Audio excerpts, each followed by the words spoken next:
Welcome to Queerly Speaking. I'm your host, Nat Jones, and together my wife and I will navigate the complex intersections of faith, identity, love, and resilience. In each episode, we'll share stories of heartbreak, healing, and hope from individuals who were told they didn't belong in the very spaces that shaped us.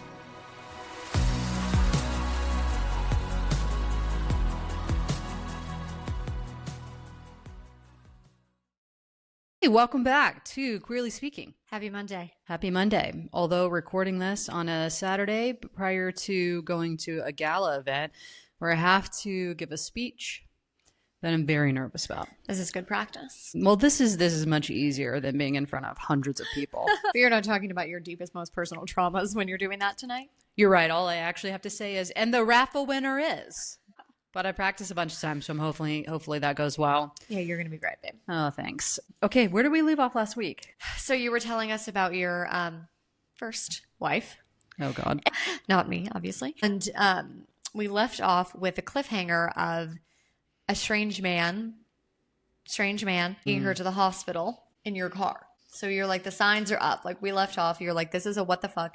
Which I need to just pick back up on that, actually. Did she actually go to the hospital? No one knows. It's a mystery that will forever be in the universe. The only one that will know is her and the man. The mystery man that was your neighbor that was never to be found or contacted again in any way. Right.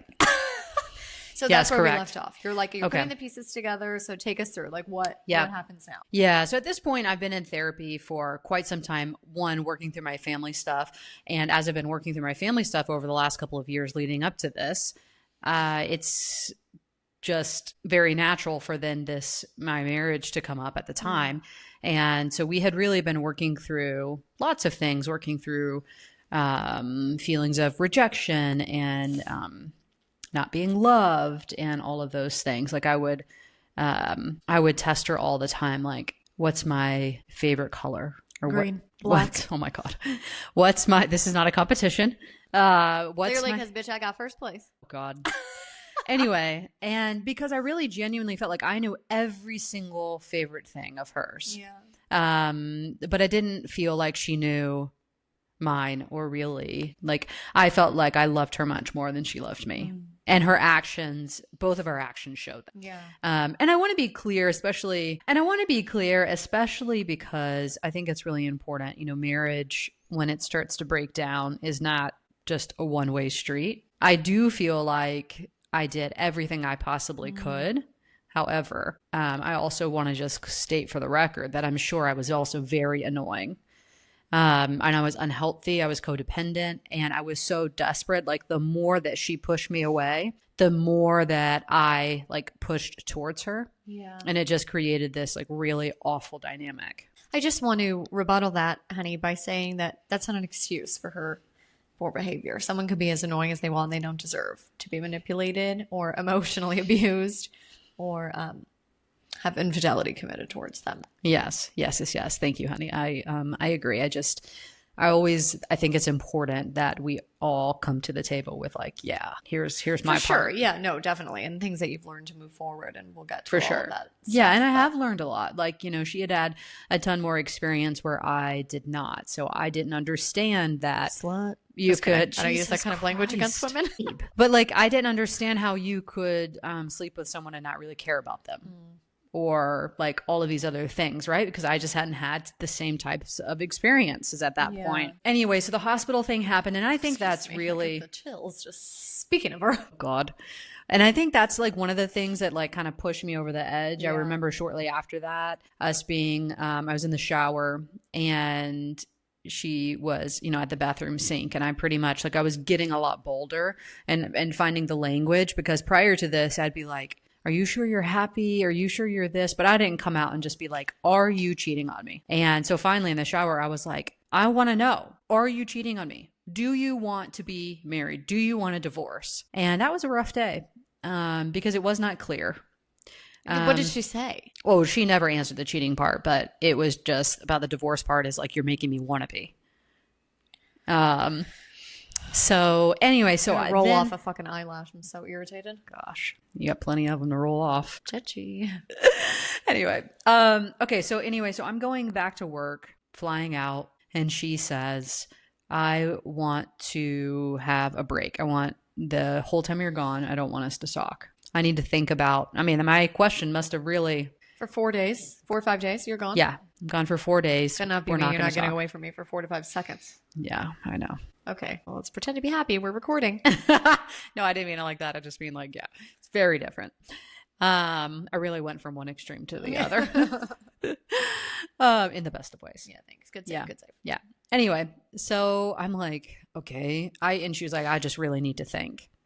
And But think about what, bitch? Are you cheating or you're not cheating? What do you need to think about?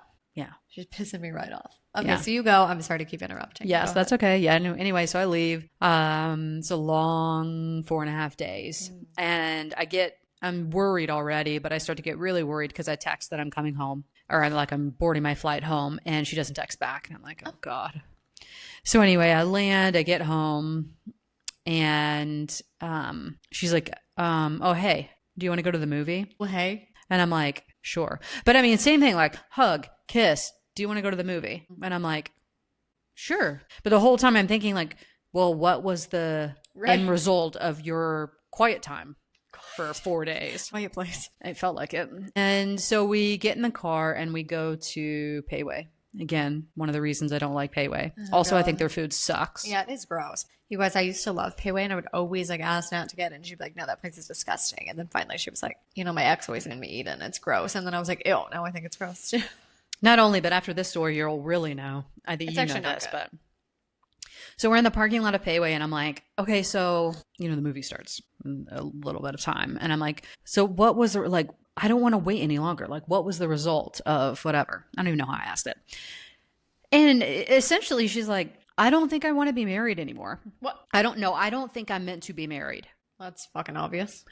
And I did not handle it well. I will be honest with you. I immediately burst into tears and was like, and I left my fucking family for this? And that wasn't the truth, because I needed to be able to like be queer, be myself, be out in the world, all on my own. Right, but you did so knowing what you were going to lose and then feeling like, okay, at least I have this security. And also it's not an overreaction to cry when you're on, it's very confusing. Like you're on a date and she asks for divorce. Like, Well, it's like, why are we going to the like, movies? oh no, like. It's just like a perfect picture of what the last fucking 5 years of my life had been like, where you're like, in what world Yeah, like how would do you I be get like, off this ride? I want a divorce, let's go to the movies? You're on Mr. Toad's Wild Ride, honey. Yeah. And so anyway, so I say that, and then she's like, yeah, see, this is exactly what I'm talking about, all your family and da-da-da-da-da. And anyway, I was just like, what the fuck? You need to be on your own 2 feet. And it was always turning around on me. And I'm like, oh my God. So you obviously don't go to the movies, I'm presuming.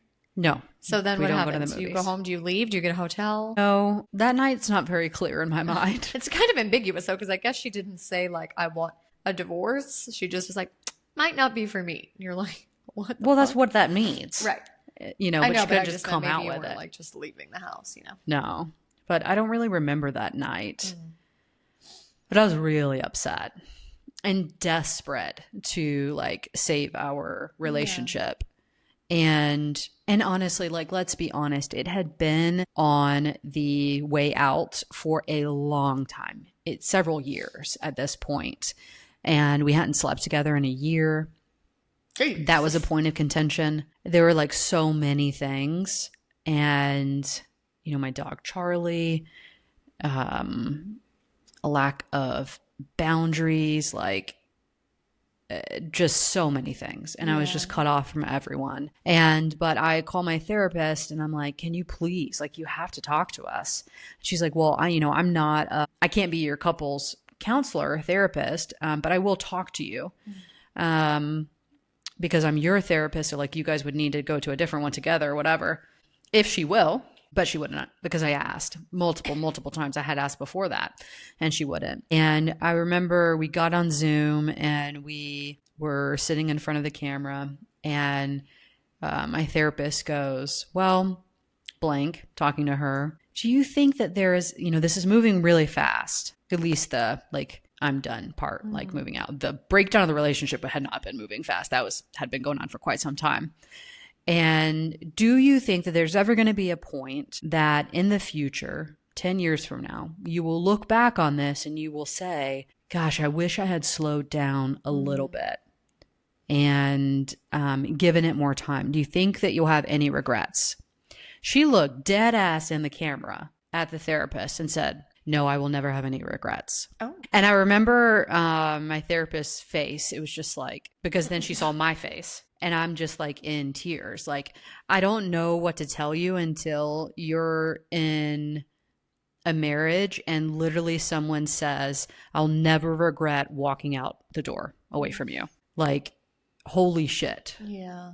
I'll never forget that like type of rejection. And you're like desperate for anything at that point. So that day I do pack up some stuff, and originally I had met this couple through my wife at the time, because she worked with one of them, but I had really grown to be like pretty close friends with them, and they knew like what was going on for the most part. And they let me come and stay with them. Oh, that's and nice. I ended up staying in their spare room for like 6 months. And I'm always like, I don't know what I would have done without them, because it really reminded me of that time when I was like much younger, when I was 17, and I was like by myself all the time. And I was like, where am I going to go? Like, what am I going to do? Because of course she kept the apartment and all of the things, and she stayed quite comfortable exactly where she was while I continued to pay the rent. And so anyway, but even, I mean, this was in the fall, and you know, I would eat dinner with my friends every night. Like that would be so like precious. literally someone moving in to our house and staying for 6 months because their life fell apart. Yeah, well, we would let them, of course. No, I know. But I just, like, you know who you are. So if you're listening to this episode, like, I will forever be grateful that I didn't have to be alone during that time frame. And that you guys had so much grace for me. And they took me to Christmas. They took me to Thanksgiving. Like, It's so important to have people like that in your life. yeah, I mean, just the kindness that they showed. And that red blanket that we have. Oh, yeah. My friend, when I moved in, she had gone to Costco, and she's like, I got you your own blanket. That's so sweet. And still, like, I cannot bear getting, like, separating with that. It's like probably some form of, like, trauma bond to the No, blanket. it's so sweet. But it was like mine. Yeah. You know? And, you know, and I feel bad, too, because a couple times we got in fights because, it was very confusing. Like, my wife would be like, I'm not meant to be married. Like, I don't want to be married. I want to be a free bird. I want to do this. I want to do that. And then would tell me like, oh, I think I just need some time. I just like need time to think.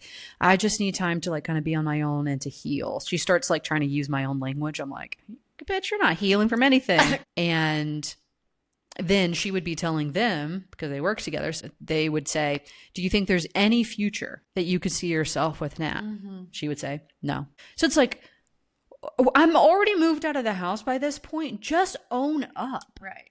Because then it's like, She's continuing the manipulation because she wants to have control. yeah, because then she's telling them that. And then randomly, she's like, well, I was in this store and I was thinking about you and I saw these pearl earrings. And so I got you a pair of earrings. I'm like, so you got me a gift. That's the last thing I would ever get you as a gift. Well, yeah, times have changed as far as what I wear and dress like and all of that. But her very first gift to me ever were a pair of pearl earrings. Oh. And so she got me and so I know that, right? So it's significant, So like she's this pair of trying to be earrings. like, oh, this reminded me of our beginning days, and you're like, Right. no, you're grasping for help. Yeah, because I'm like, okay, maybe she does need some time. And then I would talk to friends who had been through something similar, and they'd be like, and their story is that they did have a lot of healing, and they did come back together, and they did stay married. And so Yeah. I'm like, all right, It I can can happen. Yeah, I can wait. I can like work through this. I can, whatever. And but all the lying like back and forth and all of that stuff, like I finally just got like so fed up. And let me back up for 1 second, because towards the very end, when I'm still living in the house, I can feel like in my gut, I can feel things are changing. I don't know how to describe it, but I just know something. Well, you have intuition, right? A woman's intuition, they say, so strong. Yeah. Like I just knew something was changing, and either it was changing and then and our relationship was changing and we would get better, or it was changing and then we would split up. Like I don't even know if I could put it into words, but I just knew. I can look back and know exactly what I felt. But I went to Target and I created like a boo basket and got all of her favorite things, and which I did often, like went into debt to make her happy. Honestly, I was like trying to buy her love at every step I could and form some pretty bad habits in that way. But I got a card, and in the card I wrote something like, essentially, like, if you were meant to be a free bird, then I'm not going to hold you back. Like, essentially, fly away. And in my mind, I was like, maybe that's just, you just need some sort of like, I don't even know what I was thinking, honestly. But I do You're just think, trying to say, like, I see you, like, I can, whatever, like, I support you or whatever. But I do remember that, like, very distinctly, because she came up and she hugged my neck and she was like, yeah, see, I'm just a free bird. I just want to be free. And to be clear, what being free to her meant is, I don't want to be married to anyone. I don't want to have any responsibility to anyone. And I want you when I want you, and I don't want you when I don't want you. Yeah. Like, she even asked, like, well, could you see yourself living in a different house and never seeing me, only like pretty much when I want to? And I'm like, I even thought about it. I had a therapy session on if I could do that or not. And I was like, no, not with quality time being my love. And it's just not the vision I also had for myself. And like, she didn't think about this before she said yes to getting married. Yeah, well, she said a lot of things before that. So lots of false promises there.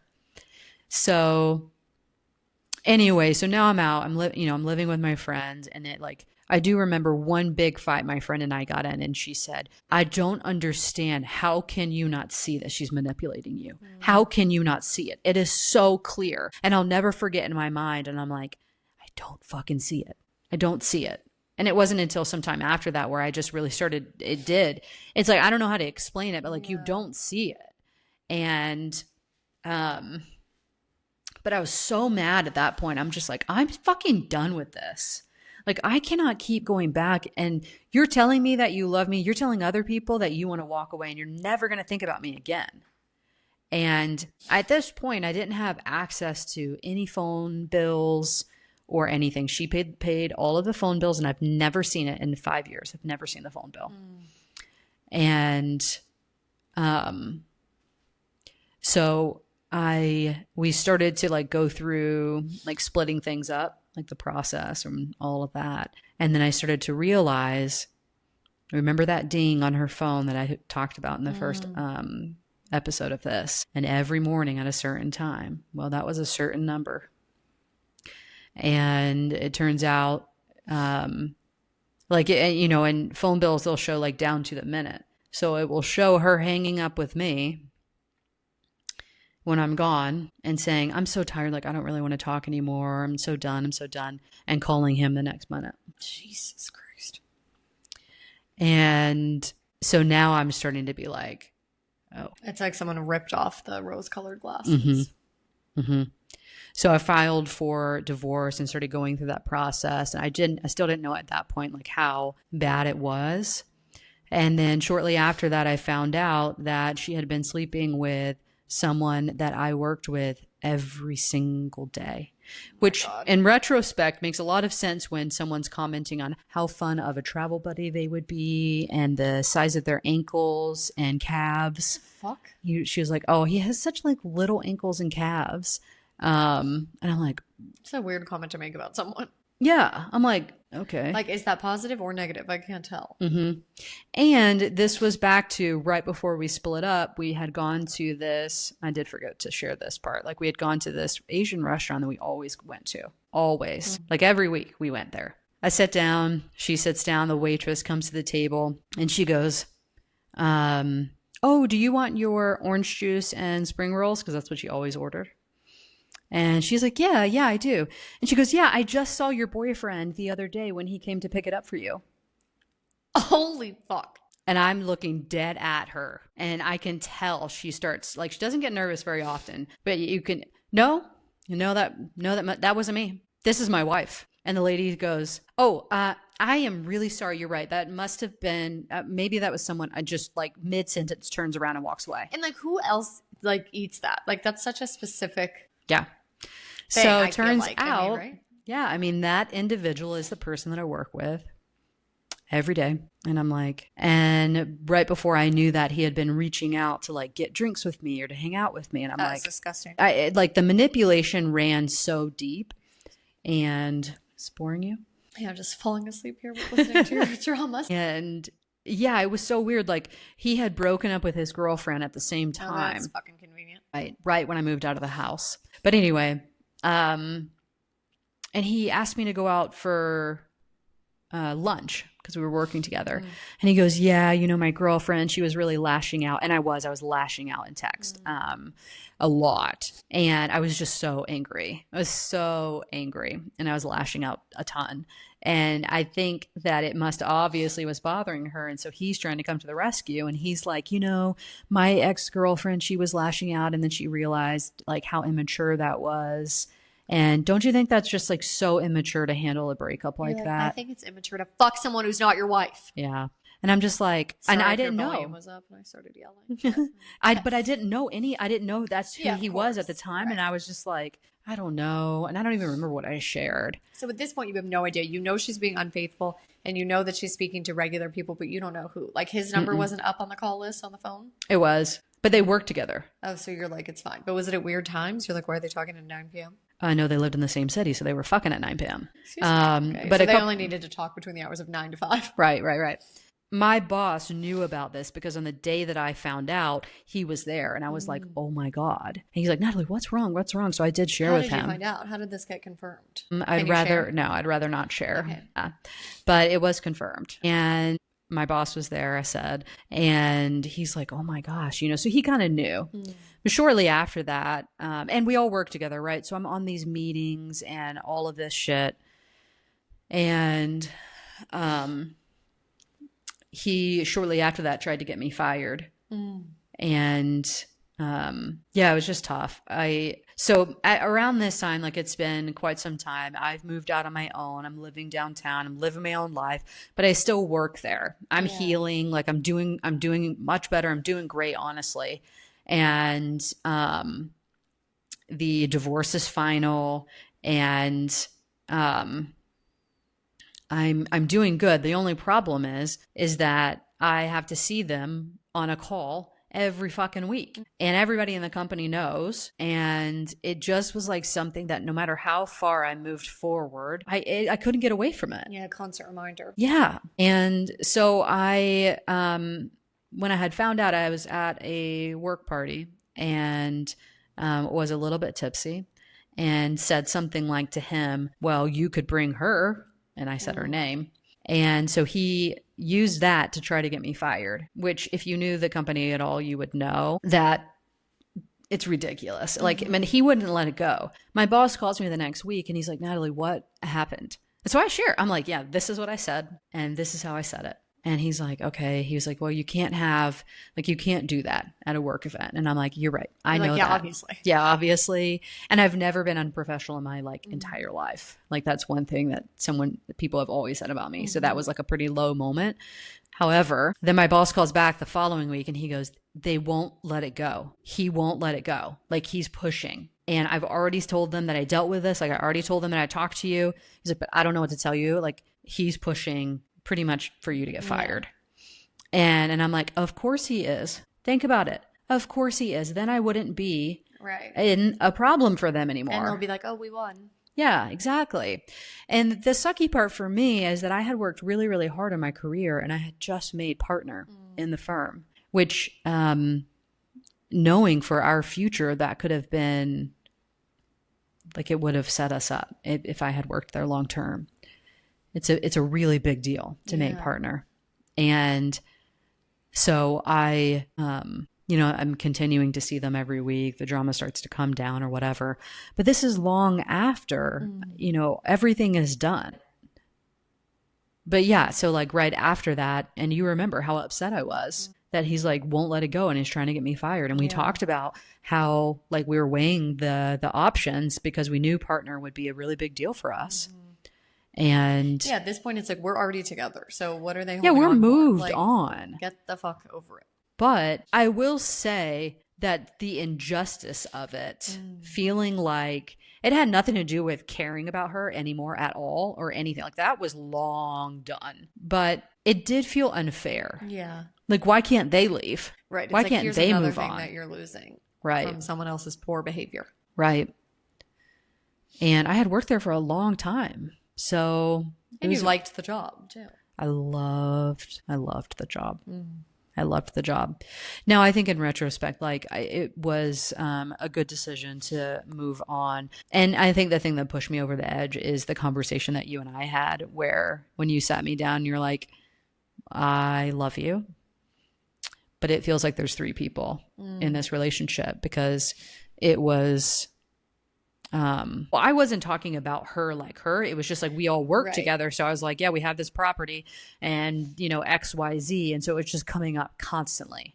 Right. Or being in a meeting or having to deal with something, or God forbid, I have to call one of them because we had some sort of flood or something like that. Like every time something like that happened, I was just like, if I could get rid of these people, oh my God. Yeah, it was just too involved. Like, I don't need to be making coffee in the kitchen. You're on a Zoom call and fucking faces there. You know? What do you call it? The ballerina bun? Yeah, her little fucking mousy face. But what? Well, that's not a giveaway. A lot of people look like mouse.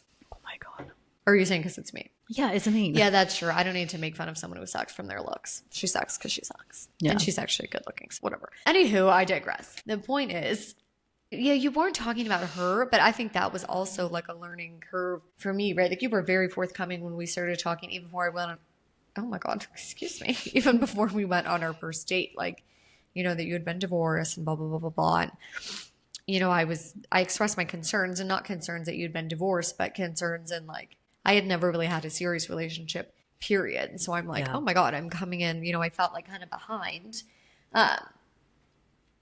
But I bring that up to say, like, you were really forthcoming with everything that you shared. You know, it was like, because it was, like, in the grand scheme of things, quickish from final divorce paperwork to us, you know, starting to kind of chat or whatever. But I think there's also a level of like, okay, but this happened, but I moved out X amount of months ago. But before X amount of months, like, we hadn't even been happy, and then we hadn't slept together. You know what I mean? Like, you were very open and honest with your timeline. Like, it's not like everything was hunky-dory, and then the next day you were divorced, and then the next day, like, we moved in. Like, you know, not that a timeline matters. I mean, life just happens as it happens, and you have to take, you know, take that as it is. But that did help me to kind of understand that. But then, yeah, having you guys work together was like, because you don't understand, and I say understand, I don't understand because I've not been in this situation, obviously.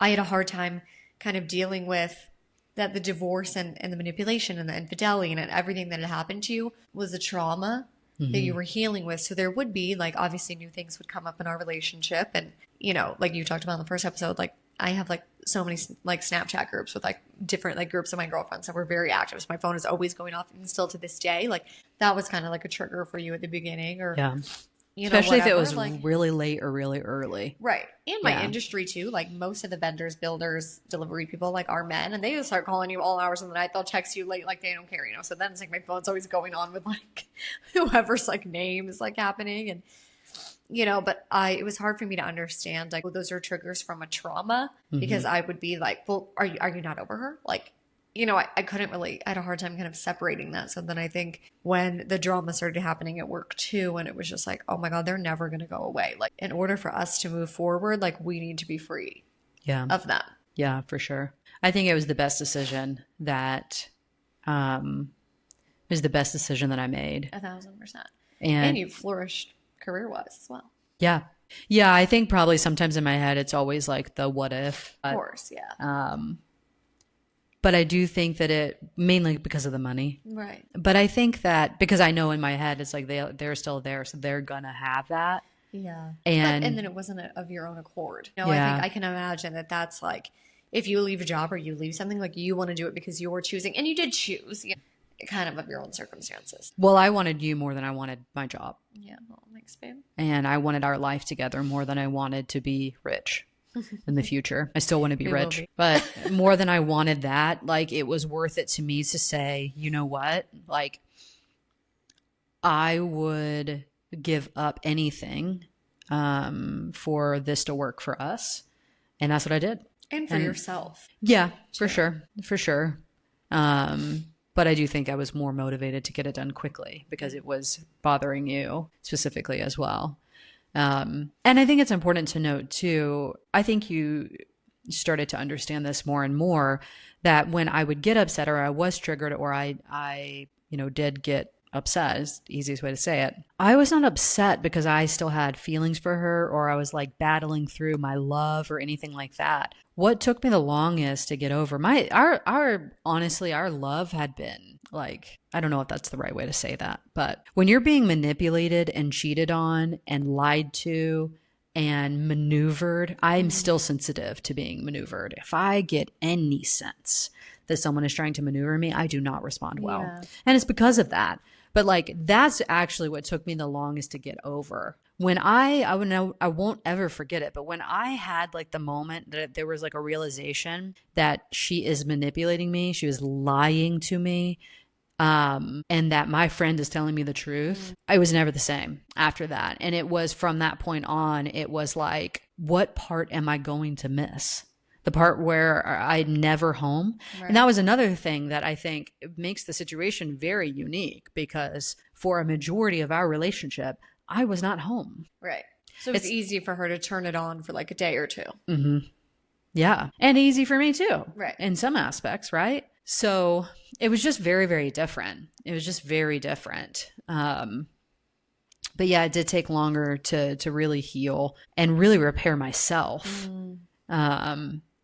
From the relationship of my own confidence and things like that. And I've shared this with you multiple times, but you were also, I mean, I was continuing in therapy that whole time. Really think it's very important to work on yourself. And if I hadn't have been, I would not have been ready to date anyone else. But like even our relationship has really helped heal me in so many ways, because I started finding my own way, and I'm in therapy talking about like healing childhood trauma and things like that, and deciding, what shoes I'm going to wear and all of that. And then you're going with me and you're like, the red Nike kicks and the this and the that. And you're a part of this process that I'm going through, which I think is really special for us. And then even like buying my first suit and really learning and being able to express myself. And you're the opposite of what I experienced. You are overly encouraging. I could spend every day with you and never get tired of being with you. Oh, thanks, babe. Me too. Besides when I need alone time. I never need that. But you know what I mean? And it's like, I went from an isolated world to then living my own life and have my own friends. And then And I told you this in the very beginning, that when we got together, I was looking for certain things. Yeah. I was looking for values to align. I'm looking like, who is in your life? One, and do they all look the same? Do they all act the same? Are they liars, for one? Are they living in the type of value system that I think is important? And the answer to that was yes. And I learned very, very quickly that there was nothing that I could have done in that marriage to save it, because our values did not align. Back to the original email that I sent prior to marriage of, can you respond? Right. Yes, if you agree with these values, right? There's nothing I can do about it now. I can't go back. I can't change it. I learned a lot. I suffered. I think I suffered more than I learned. Yeah. Oh, babe. It's kind of a part of the life cycle. And as I go through all of these like beautiful adventures with you, like, no one understands how thankful I am for that, because as many of the people around us, they're on like their first life, not wife, life, L-I-F-E. But I feel like I'm on like my second, maybe my third, because even my like growing up life feels very different. Like, I've had some pretty drastic differences. And so I feel like that this time around, I'm like getting it right. And I feel really thankful for that. Yeah, I'm thankful for you too, babe. And you've put in like, again, I remember when we first were dating and talking about all this stuff, and how much you would express like your own personal journey in therapy, but then, ways that you would try to work on the marriage and try to have, marriage counseling together and all those things. And that really put me at ease, because it showed I don't think anyone wants to, now we can obviously badmouth her and she deserves to be badmouthed for how she treated you, but I wouldn't have been as comfortable. And I think it's always kind of a red flag when you get with someone and they're like, oh yeah, my ex is crazy. And then like they don't say anything else and you're like, okay, were they? Or like, yeah, fuck that, whatever. Like you need to know, like you were very open with that. And it showed me like, oh, she really takes relationships seriously and she really values marriage. Like I knew from then that it wasn't like, sure, you were young, and I'm sure, like we've talked, about this, that there probably were still some of that kind of religious conditioning that made you want to get married quick, despite, or or whatever. That's obviously for you to say, but it showed me that you really, it wasn't a flippant decision to get married, and it wasn't a flippant decision to leave, right? And that put an additional layer of trust in me, at the beginning. And and I think because we started dating when I was a little bit older, well, I mean, I was still young, but a little bit older, like I had some of those same things that you were coming in with, where I was like, if our values don't align on X, Y, and Z, like I'm not really interested in a second date. Like I don't need to be wasting my time. So we both were really pursuing each other and also a particular type of life very fervently. Yeah, I agree. And I did. It's like, I did try to be really open and honest, because I can't sit here and say like, oh yeah, she sucked, I didn't love her. It's like, no, I loved her. I 100% loved her. And these are the things that happened. And these are the things that, that broke down. And these are the ways that I was hurt. And in no world would it have ever worked, because of the type of person that she was and because of the type of person that I was. And I do remember shortly after that, this is before you and I were dating, and I remember talking to my best friend and being like, who's going to want me after being divorced? Because especially divorce and growing up in the church, it's like so taboo.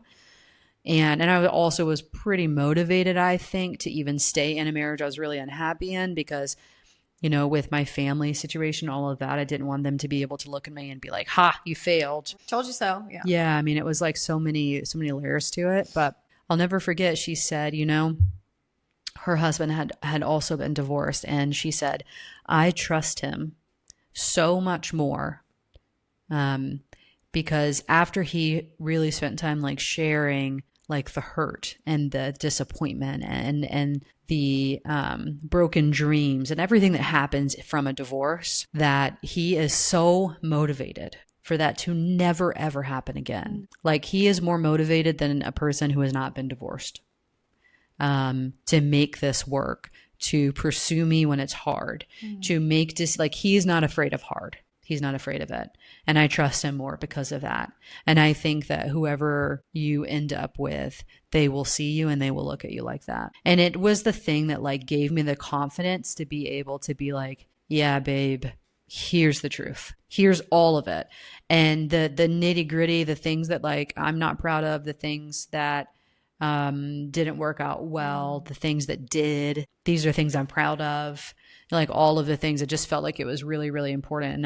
And I think that I did that for many reasons, but that's also one of them, because I wanted you to see what relationship really means to me and what I would do if we were ever in a situation, especially after always being so afraid that at any point she could walk out the door after living with that fear. And you're like the opposite of that. You're like, I will run you over with a car before one of us walks out the door. Oh yeah, definitely. We might be having a knockdown fucking drag out, but we're going to be in it. And I think that that's true. I know a lot of people I've heard people say, or, whatever, like that they do fear that, like, how are you going to start over? Or how are you going to do that? Or how are you going to be worthy? But it's like, we all do things like, everyone has dated someone they wish they hadn't dated, or everyone has, not even relationship wise, like made a decision that you wish that you wouldn't have in hindsight, or maybe you don't wish that. Maybe you're like, yeah, and sometimes you just needed that. You're like, it didn't really work out, but I learned things about myself. It gave you the courage to come out again. It gave you the courage to,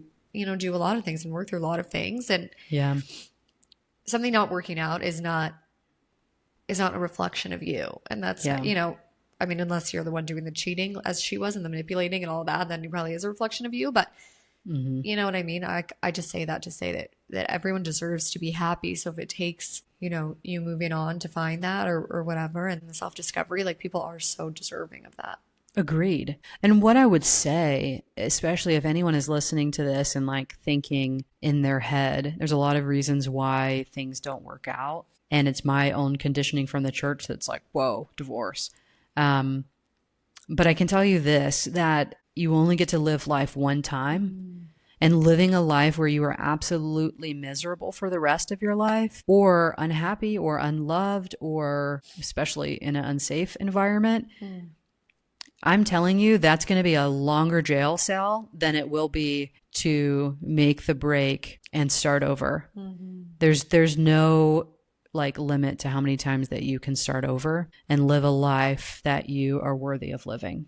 Yeah, that's what everyone deserves. For sure. And divorce sucks. It's hard for sure. But you know what's harder than that? Living a life that you'll regret. I cannot imagine what my life would be like if I had not done that. Yeah. I just can't imagine, especially knowing, you know, being with you, having our life now, our dog, our future, like all of the things. I just am like, oh my God, if anyone could get a sneak peek into what their happiness could look like in the future, it would be enough to like over kind of jump that hurdle. But, you know, we would love to hear from you guys. We are creating a queerly speaking community.